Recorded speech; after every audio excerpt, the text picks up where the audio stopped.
नमस्कार, स्वागत है आप सभी का।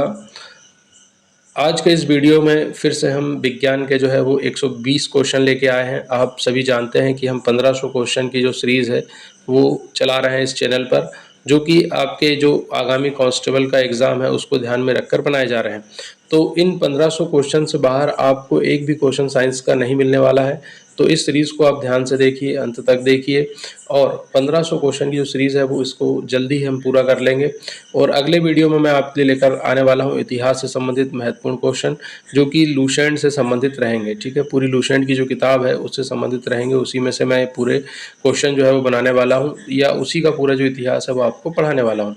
तो गाइज, आज जब मैं वीडियो बना रहा हूँ तो आज है 17 सितंबर 2025 और जो परीक्षा स्टार्ट होने वाली है वो 30 अक्टूबर से स्टार्ट होने वाली है। ठीक है, तो अभी हमारे पास 44 डेज़ बचे हैं और जब ये वीडियो कल आप देखेंगे तो कल आपके पास 43 डेज़ ही बचेंगे। प्रतिदिन धीरे धीरे एक एक दिन कम होता जा रहा है। आपको तैयारी की धार अपनी तेज करनी होगी, निरंतर परिश्रम करना होगा। अभी आपको सारी चीज़ें छोड़कर, अगर आप सिलेक्शन लेना चाहते हैं तो सारी चीज़ें छोड़कर सिर्फ और सिर्फ पढ़ाई पर ध्यान देना होगा। तो चलिए, ज़्यादा कोई समय को बर्बाद किए बिना इस वीडियो को हम शुरू कर देते हैं। तो सबसे पहला क्वेश्चन जो है वो हम लेने वाले हैं। पहला क्वेश्चन है जीव तथा जंतु विज्ञान। ठीक है, जीव और जंतु विज्ञान का जनक किसे कहा जाता है? तो जीव और जंतु विज्ञान के जनक है अरस्तु को कहा जाता है। क्वेश्चन नंबर 2 है जीव विज्ञान शब्द का प्रयोग सर्वप्रथम किया था।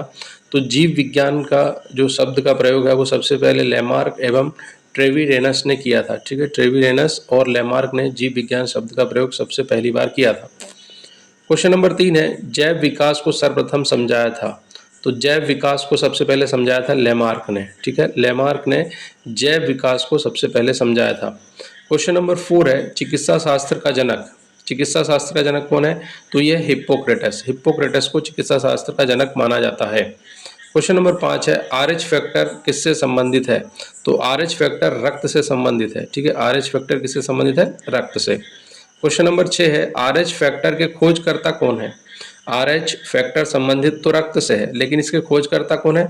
तो ये है लैंडस्टीनर एवं बीनर। ये बहुत ही महत्वपूर्ण क्वेश्चन है, इसको याद रखिएगा कि RH फैक्टर के खोजकर्ता कौन है? लैंडस्टीनर एवं बीनर।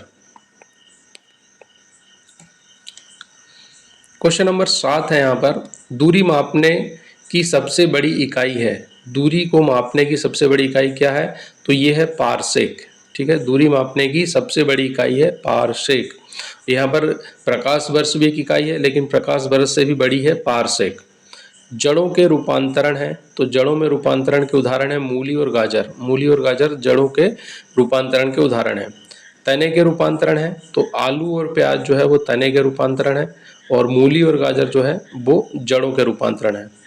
क्वेश्चन नंबर 10 है पिट्यूटरी ग्रंथि पाई जाती है। पिट्यूटरी ग्रंथि कहाँ पाई जाती है? तो ये पाई जाती है मस्तिष्क में। पिट्यूटरी ग्रंथि पाई जाती है मस्तिष्क में।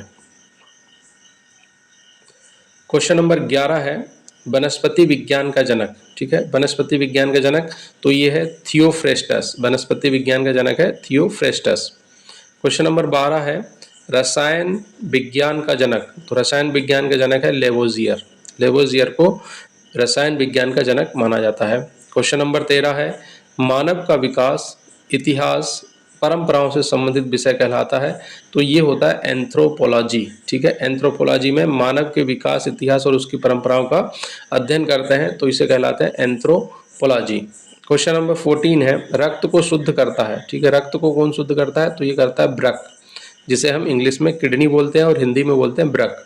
ये रक्त को शुद्ध करने का काम करता है। रक्त के शुद्धिकरण की प्रक्रिया क्या है? ठीक है, रक्त को शुद्ध तो करता है ब्रक, लेकिन इस प्रक्रिया को क्या कहते हैं? इसे कहते हैं डायलिसिस। ठीक है, याद रखिएगा, रक्त के शुद्धिकरण की प्रक्रिया कहलाती है डायलिसिस। क्वेश्चन नंबर 16 है मूत्र निर्माण होता है। तो मूत्र का निर्माण होता है ब्रक में। ठीक है, ब्रक यानी किडनी में मूत्र का निर्माण होता है। क्वेश्चन नंबर 17 है सर्वप्रथम रक्त परिसंचरण तंत्र का अध्ययन किया था। सबसे पहले रक्त परिसंचरण तंत्र का अध्ययन किसने किया था? तो ये किया था विलियम हार्वे ने। क्वेश्चन नंबर 17 विलियम हार्वे, रक्त परिसंचरण तंत्र का अध्ययन किया था विलियम हार्वे ने।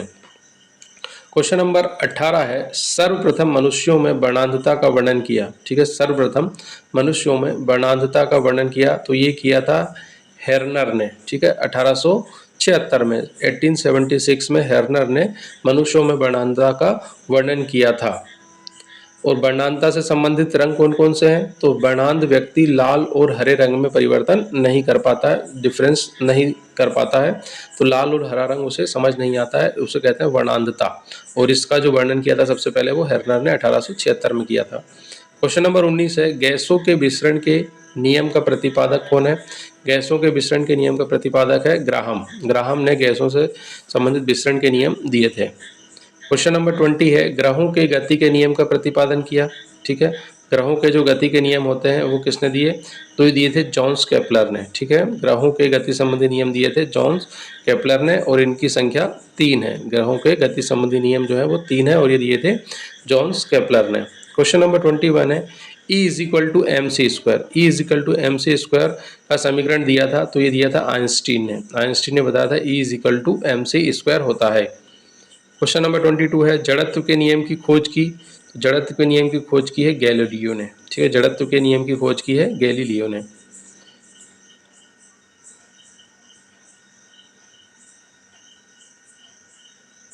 ठीक है, अगला क्वेश्चन है, गुरुत्वाकर्षण के नियम के प्रतिपादक है। गुरुत्वाकर्षण के नियम के प्रतिपादक कौन है? तो यह है न्यूटन। ठीक है, गुरुत्वाकर्षण के नियम का प्रतिपादक है न्यूटन।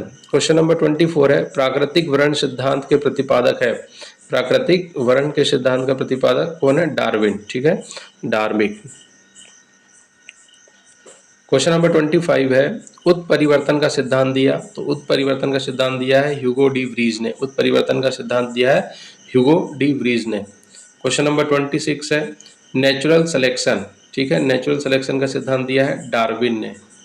पिछले वाले क्वेश्चन में हमने देखा था यहाँ पर प्राकृतिक वर्ण का सिद्धांत, और इसे ही बोलते हैं नेचुरल सिलेक्शन का सिद्धांत, ये दिया है डार्विन ने। क्वेश्चन नंबर 27 है, विकास के सिद्धांत के प्रतिपादक है। तो ये है चार्ल्स डार्विन। विकास के सिद्धांत के प्रतिपादक कौन है? Charles Darwin. क्वेश्चन नंबर 28 है, अनुवांशिकी के जनक है। तो अनुवांशिकी के जनक है Gregory John Mendel. Gregory John Mendel जो है वो अनुवांशिकी के जनक है। क्वेश्चन नंबर 29 है, मेंडल ने अपने प्रयोग के लिए चयन किया था। ठीक है, मेंडल ने अपने प्रयोग के लिए किस चीज़ का चयन किया था? तो इन्होंने किया था मटर के पौधे का। ठीक है, मटर के पौधे का, और यहीं से इन्होंने क्या किया था? अनुवांशिकी का पता लगाया था। क्वेश्चन नंबर 30 है, अनुवांशिकता के विज्ञान को अनुवांशिकी कहा था। ठीक है, अनुवांशिकता का जो विज्ञान है इसे अनुवांशिकी या जेनेटिक्स किसने कहा था? तो ये किया था डब्ल्यू वाटसन ने कहा था। डब्ल्यू वाटसन ने। क्वेश्चन नंबर 31 है, वृक्क किडनी का भार होता है। वृक्क जिसे इंग्लिश में किडनी कहते हैं, इसका भार कितना होता है? तो ये होता है 150 ग्राम, 150 ग्राम होता है किडनी का भार। क्वेश्चन नंबर 32 है, मानव गुर्दे किडनी में बनने वाली पथरी बनी होती है। ठीक है, जो किडनी में पथरी बनती है वो किसकी होती है? तो ये होती कैल्शियम ऑक्सलेट की। कैल्शियम ऑक्सलेट की, याद रखिएगा, मानव गुर्दे में बनने वाली पथरी जो होती है वो किसकी होती है? कैल्शियम ऑक्सलेट की। क्वेश्चन नंबर 33 है, रक्त क्षारी रक्त जो होता है वो क्षारी होता है, इसका पीएच मान कितना होगा? तो रक्त का पीएच मान होता है 7.4। ठीक है, 7.4 जो होता है वो रक्त का पीएच होता है। पीएच स्केल पर 7 से ज़्यादा जिसका मान होता है वो होते हैं क्षारी। ठीक है, 7 से ज़्यादा मान वाले होते हैं क्षारी, और 7 से कम वाले जो होते हैं वो होते हैं अम्लीय। ठीक है, याद रखिए, 7 से कम जिनका पीएच मान होता है वो होते हैं अम्लीय, और 7 से ज़्यादा जिनका मान होता है वो होते हैं क्षारी। तो रक्त हमारा क्षारी होता है और इसका पीएच मान होता है 7.4। रक्त दाब मापने वाला यंत्र है। तो रक्त दाब को मापने वाला यंत्र स्फेग्नोमैनोमीटर। स्फेग्नोमैनोमीटर रक्त दाब को मापने वाला यंत्र है। शरीर से हृदय की ओर रक्त ले जाने वाली रक्तवाहिनी कहलाती है। शरीर से हृदय की ओर रक्त को ले जाने वाली रक्तवाहिनी कहलाती है, इसे कहते हैं शिरा। ठीक है, और हृदय से शरीर की ओर रक्त को ले जाने वाली रक्तवाहिनी कहलाती है, वो होती है धमनी। ठीक है, हृदय से शरीर की ओर रक्त को ले जाए वो धमनी होती है, और शरीर से हृदय की ओर रक्त को ले जाए वो कहलाती है शिरा। क्वेश्चन नंबर 37 है, हृदय की धड़कन का नियंत्रक है। हृदय की धड़कन का नियंत्रक कौन है? तो यह है पेस मेकर। ठीक है, हृदय की धड़कन का नियंत्रक कौन है? Pacemaker. अगला क्वेश्चन है क्वेश्चन नंबर 38, जराविक सेवन है। जराविक सेवन क्या है? यह है कृत्रिम हृदय। कृत्रिम हृदय जो है वो जराविक सेवन का नाम है, कृत्रिम हृदय का। क्वेश्चन नंबर 39 है, शरीर में ऑक्सीजन का परिवहन रक्त द्वारा होता है। शरीर में जो ऑक्सीजन का परिवहन होता है वो होता है रक्त द्वारा। क्वेश्चन नंबर 40 है, पित्त होता है पीले हरे रंग का क्षारीय द्रव। ठीक है, पित्त क्या होता है? पीले और हरे रंग का होता है और ये के क्षारीय द्रव है, क्षारीय होता है पित्त। पित्त का पीएच मान होगा तो पीएच मान 7.7। मैंने पिछले क्वेश्चन में बताया था कि जो क्षारीय होगा उसका जो हमेशा पीएच मान 7 से अधिक होगा। ठीक है, तो पित्त भी क्षारीय है और इसका पीएच मान होगा 7.7। क्वेश्चन नंबर 42 है, एक वर्णांध व्यक्ति में पहचान करने की क्षमता नहीं होती। पिछले क्वेश्चन में बताया था जब वर्णांधता के बारे में हम बात कर रहे थे, तो ये हरा एवं लाल रंग की पहचान जो है वो वर्णांधता वाला व्यक्ति नहीं कर पाता है। आप भी जिस एग्ज़ाम को दे रहे हैं, कांस्टेबल बनना चाहते हैं, पुलिस में भर्ती होना चाहते हैं, वहाँ भी आपका जो टेस्ट होता है, वर्णांधता का टेस्ट होता है, उसमें लाल और हरे रंग में आपको पहचान करनी होती है। उसका एक काफ़ी अच्छा प्रोसेस होता है, तो वो आप ज़रूर कर लीजिएगा, गूगल पे मिल जाएगा आपको। क्वेश्चन नंबर 43 है, थायरॉक्सिन हार्मोन स्त्रावित होता है। थायरॉक्सिन हार्मोन कहाँ से स्त्रावित होता है? तो होता है थायराइड ग्रंथि से। थायरॉक्सिन हार्मोन थायराइड ग्रंथि से स्त्रावित होता है।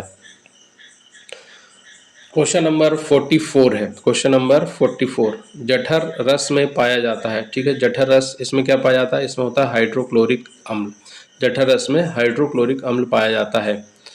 लाइकेन में परस्पर सहजीवी मौजूद होते हैं। ठीक है, लाइकेन में परस्पर सहजीवी मौजूद होते हैं, कवक और शैवाल। कवक और शैवाल लाइकेन में परस्पर सहजीवी मौजूद होते हैं। क्वेश्चन नंबर 46 है, प्रोटीन का पाचन होता है, तो ये होता है छोटी आंत में। प्रोटीन का पाचन छोटी आंत में होता है। क्वेश्चन नंबर 47 है, मनुष्य में पाचन प्रारंभ होता है। तो मनुष्य में जब आप खाना खाते हैं तो मुख में से ही जो है मनुष्य में भोजन का पाचन शुरू हो जाता है। तो मनुष्य में पाचन प्रारंभ कहाँ से होता है? मुख से। क्वेश्चन नंबर 48 है, पचे भोजन का अवशोषण कहाँ होता है? ये होता है छोटी आंत में। पचे हुए भोजन का अवशोषण कहाँ होता है? छोटी आंत में। क्वेश्चन नंबर 49 है, लार में पाया जाने वाला एंजाइम, तो ये है टाइलिन। लार में पाया जाने वाला एंजाइम कौन सा है? टाइलिन। क्वेश्चन नंबर 50 है, टीबिया नामक हड्डी पाई जाती है, तो ये पाई जाती है टांग में। टीबिया नामक हड्डी कहाँ पाई जाती है? टांग में। क्वेश्चन नंबर 51 है, मानव शरीर का वह अंग जिसमें हड्डियों की संख्या सर्वाधिक होती है, तो ये है अंगुली। मानव शरीर का वह अंग जहाँ हड्डियों की संख्या सर्वाधिक होती है, तो ये होती है अंगुली में। क्वेश्चन नंबर 52, भोजन पचाने में सहायक होते हैं, तो भोजन को पचाने में सहायक होते हैं एंजाइम्स। क्वेश्चन नंबर 53 है, एंजाइम की रचना होती है, तो ये बनते हैं अमीनो अम्ल से। एंजाइम्स जो बनते हैं वो बनते हैं अमीनो अम्ल से। क्वेश्चन नंबर 54, अनुवांशिकी उत्परिवर्तन होता है, तो ये होता है क्रोमोसोम में। अनुवांशिकी उत्परिवर्तन का होता है क्रोमोसोम में। क्वेश्चन नंबर 55 है, सर्वप्रथम जीन शब्द का प्रयोग किया था, तो ये किया था जोहानसन ने। जीन शब्द का प्रयोग किया था सर्वप्रथम जोहानसन ने। क्वेश्चन नंबर 56 है, यहाँ पर 56 देखते हैं, पित्त स्त्रावित होता है यकृत द्वारा। पित्त कहाँ स्त्रावित होता है? यकृत द्वारा। क्वेश्चन नंबर 57 है, पाचन क्रिया में प्रोटीन बदल जाते हैं, तो ये अमीनो अम्ल में। पाचन क्रिया में प्रोटीन किसमें बदल जाते हैं? अमीनो अम्ल में। क्वेश्चन नंबर 58 है, जीन अवस्थित होते हैं गुणसूत्रों में। जीन कहाँ होते हैं? गुणसूत्रों में। क्वेश्चन नंबर 59, एक जीन एक एंजाइम, इस सिद्धांत को किसने दिया था? तो ये दिया था बीडल एवं टैटम ने। एक जीन एक एंजाइम, ये सिद्धांत दिया था बीडल एवं टैटम ने। क्वेश्चन नंबर 60 है, खून का रंग लाल किसके कारण होता है? तो खून का रंग लाल होता है हीमोग्लोबिन के कारण। हीमोग्लोबिन के कारण ही खून का रंग लाल होता है। क्वेश्चन नंबर 61 है, हीमोग्लोबिन में पाया जाने वाला तत्व है, तो हीमोग्लोबिन में पाया जाने वाला तत्व है लोहा। हीमोग्लोबिन में कौन सा तत्व पाया जाता है? लोहा। क्वेश्चन नंबर 62, हीमोग्लोबिन यौगिक हैं, तो ये प्रोटीन के। हीमोग्लोबिन जो यौगिक है वो किसके हैं? प्रोटीन के। अगर आपको ये क्वेश्चन अच्छे लग रहे हैं, वीडियो पसंद आ रहा है, तो लाइक ज़रूर करें और चैनल को सब्सक्राइब अवश्य करें। क्वेश्चन नंबर 63 है, हाइड्रोफोबिया रोग होता है, तो ये होता है कुत्ते के काटने से। हाइड्रोफोबिया रोग जो होता है वो कुत्ते के काटने से होता है। हाइड्रोफोबिया रोग होता है विषाणु के द्वारा। ठीक है, कुत्ते के काटने से तो होता है, लेकिन ये विषाणु के द्वारा होता है। क्वेश्चन नंबर 65 है, विषाणु या वायरस की खोज किसने की? तो ये की थी इवानोवस्की ने। इवानोवस्की ने विषाणु या वायरस की खोज की थी।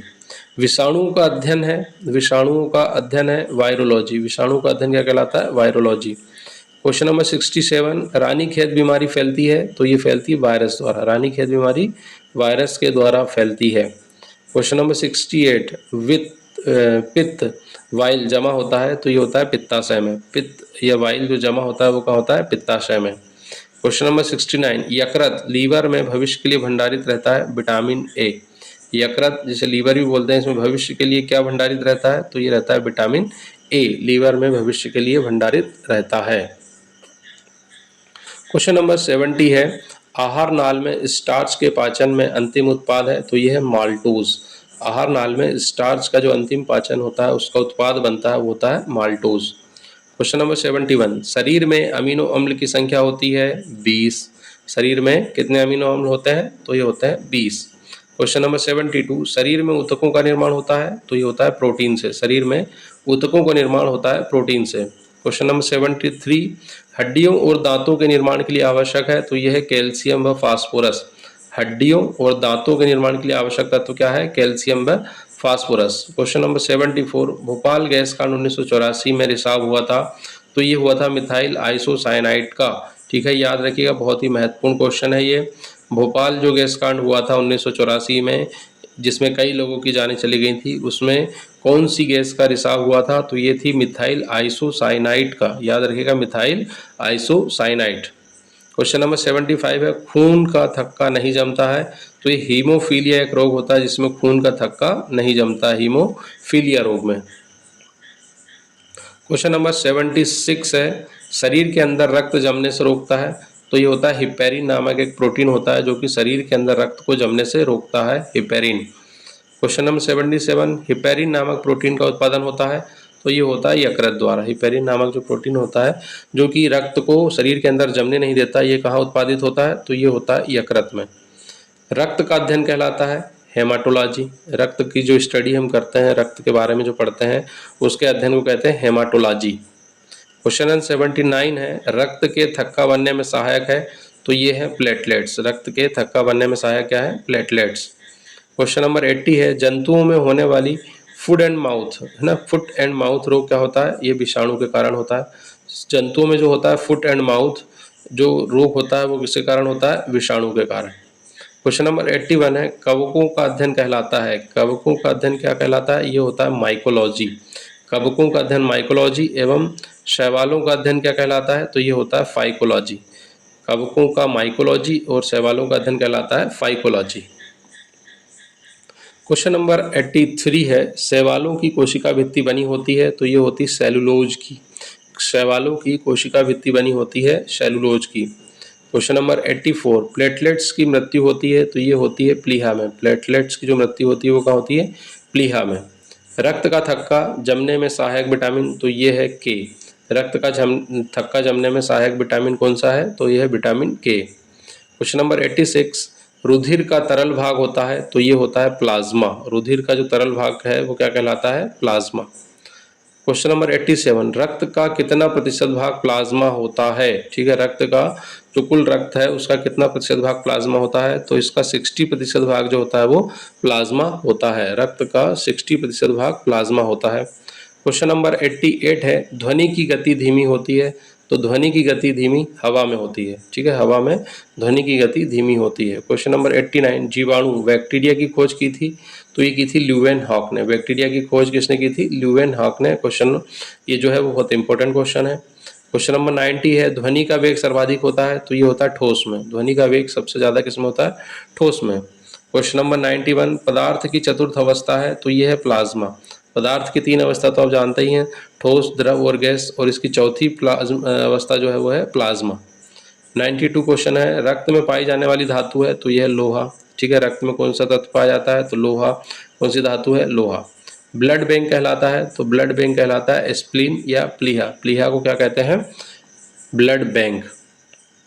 क्वेश्चन नंबर 94 है, बहुत ही महत्वपूर्ण क्वेश्चन है ये। सभी क्वेश्चन अक्सर एग्जाम में पूछे जाते हैं।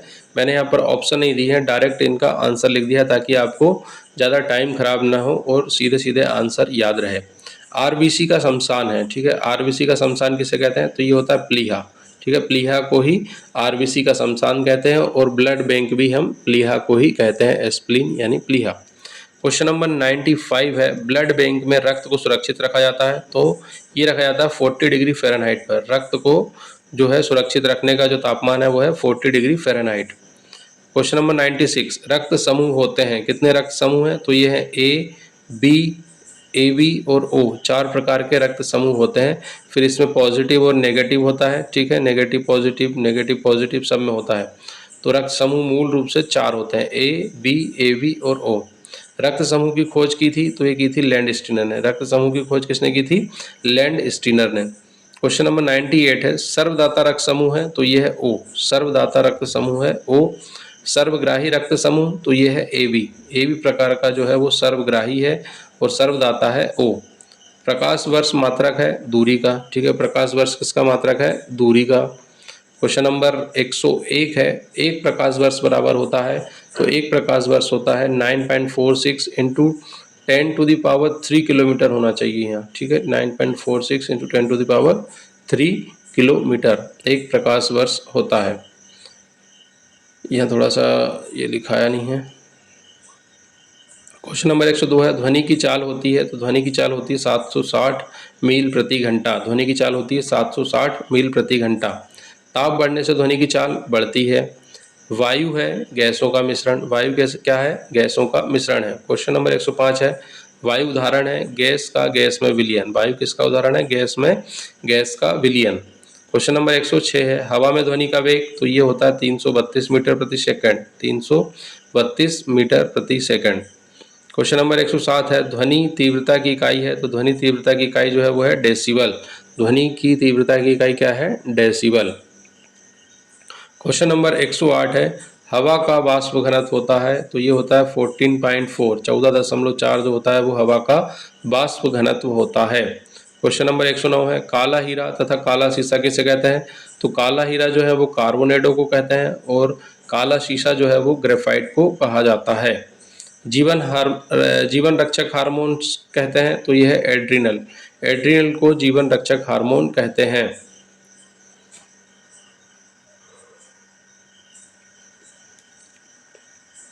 क्वेश्चन नंबर 111 है, पौधे का मुख्य प्रकाश संश्लेषी अंग है। पौधे में प्रकाश संश्लेषण का जो मुख्य अंग है वो क्या है? तो यह है पत्ती। पौधे का मुख्य प्रकाश संश्लेषी अंग है पत्ती। क्वेश्चन नंबर 112 है, पत्तियों का रंग हरा होता है, तो ये होता है क्लोरोप्लास्ट के कारण। हरित लवक क्लोरोप्लास्ट के कारण पत्तियों का रंग हरा होता है। पत्तियों का रंग पीला होता है, तो ये होता है कैरोटीन के निर्माण के कारण। पत्तियों का रंग जो पीला होता है वो किसके कारण होता है? कैरोटीन के निर्माण के कारण। क्वेश्चन नंबर 114 है, यहाँ पर पर्णहरित क्लोरोफिल में उपस्थित मुख्य धातु है, तो ये है मैग्नीशियम। पर्णहरित या क्लोरोफिल में कौन सी धातु है? मुख्य रूप से मैग्नीशियम। क्वेश्चन नंबर 115 है, वायुमंडल में ऑक्सीजन की मात्रा संतुलित होती है, तो ये होती है प्रकाश संश्लेषण के द्वारा। क्वेश्चन नंबर 116 है, पेड़ व पौधों द्वारा खाना तैयार करने की प्रक्रिया है, तो यह है प्रकाश संश्लेषण, जिसे फोटोसिंथेसिस भी कहते हैं। प्रकाश संश्लेषण जो है वो पेड़ व पौधों द्वारा खाना तैयार करने की एक प्रक्रिया है। क्वेश्चन नंबर 117 है, प्रकाश संश्लेषण के लिए आवश्यक है, तो प्रकाश संश्लेषण की आवश्यक है कार्बन डाइऑक्साइड CO2, जल, क्लोरोफिल और सूर्य का प्रकाश, ठीक है। जल, क्लोरोफिल और सूर्य का प्रकाश बहुत इंपॉर्टेंट है और इसके साथ साथ कार्बन डाइऑक्साइड, ये सभी प्रकाश संश्लेषण के लिए आवश्यक है। क्वेश्चन नंबर 118 है, प्रकाश संश्लेषण की क्रिया सबसे अधिक होती है, तो उस प्रकाश संश्लेषण की जो प्रक्रिया होती है वो सबसे ज़्यादा लाल रंग के प्रकाश में होती है। क्वेश्चन नंबर 119 है, प्रकाश संश्लेषण में ऑक्सीजन निकलता है, तो ये निकलता है जल से। प्रकाश संश्लेषण में जो ऑक्सीजन निकलती है वो निकलती है जल से। क्वेश्चन नंबर 120 है, दो वंशानुगत रोग कौन कौन से हैं? तो दो वंशानुगत रोग हैं, एक तो है वर्णांधता और एक है हीमोफीलिया।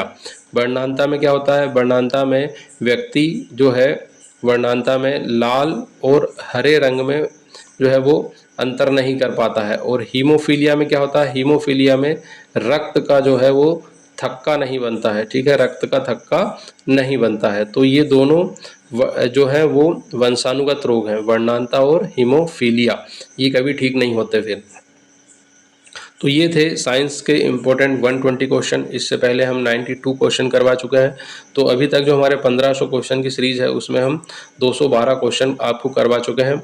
अगले कुछ वीडियो में आपको पूरे 1500 क्वेश्चन की सीरीज़ जो है वो कंप्लीट कर दी जाएगी और एक बार इन सभी 1500 क्वेश्चन का एक साथ जो है वो वीडियो आपको उपलब्ध करा दिया जाएगा, जो कि 1 घंटे या 1.5 घंटे का होगा। तो इससे आपके जो साइंस के जो क्वेश्चन है वो काफ़ी कंप्लीट हो जाएंगे और अच्छा खासा रिवीजन हो जाएगा। मेरा ये उद्देश्य है कि आपका साइंस का एक भी क्वेश्चन जो है वो गलत ना हो। अब चूंकि आपके पास मुश्किल से 1.5 महीना या 45-44 दिन है तैयारी के लिए, और अगर आप ज़्यादा डीप में जाओगे तो साइंस जो है वो उलझ के रह जाओगे, सही से उसकी तैयारी नहीं कर पाओगे। इसलिए मैं यहाँ आपको सीधे सीधे वन लाइनर दे रहा हूँ। वन लाइनर में ये होगा कि आपको कई क्वेश्चन जो है वो याद हो जाएंगे, रट जाएंगे। तो इससे क्या होगा कि आपको कन्फ्यूज़न नहीं होगा, डायरेक्ट आप इसको क्वेश्चन को सही कर पाएंगे। ठीक है, तो आप सभी को मेरी बहुत बहुत शुभकामनाएं कि आप बहुत अच्छी तैयारी करें, बहुत बढ़िया से एग्ज़ाम दें और अच्छी तैयारी हो आपकी सभी सब्जेक्ट की, ऐसी मेरी शुभकामना है आप सभी को। और आप सभी से आग्रह है कि हमारा वीडियो जो है वो ज़रूर देखें, चैनल को सब्सक्राइब अवश्य करें और दिन ब दिन इसकी क्वालिटी हम और बेहतर करते जाएंगे। बहुत बहुत धन्यवाद।